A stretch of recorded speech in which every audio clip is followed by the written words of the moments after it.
আমাকে নামতে হবে পরের স্টেশনেই। দূরে যাবে তুমি, দেখা হবে না আর কোনোদিনই।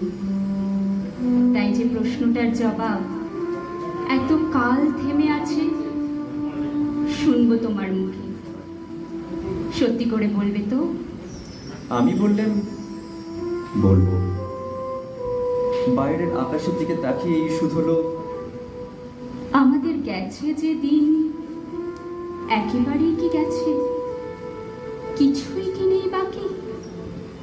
একটু রইলেন চুপ করে, তারপর বললেন, রাতের সব তারাই আছে দিনের আলোর গভীরে। খটকা লাগলো, কি জানি বানিয়ে বললেন নাকি।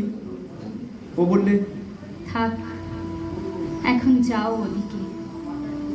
সবাই নেমে গেল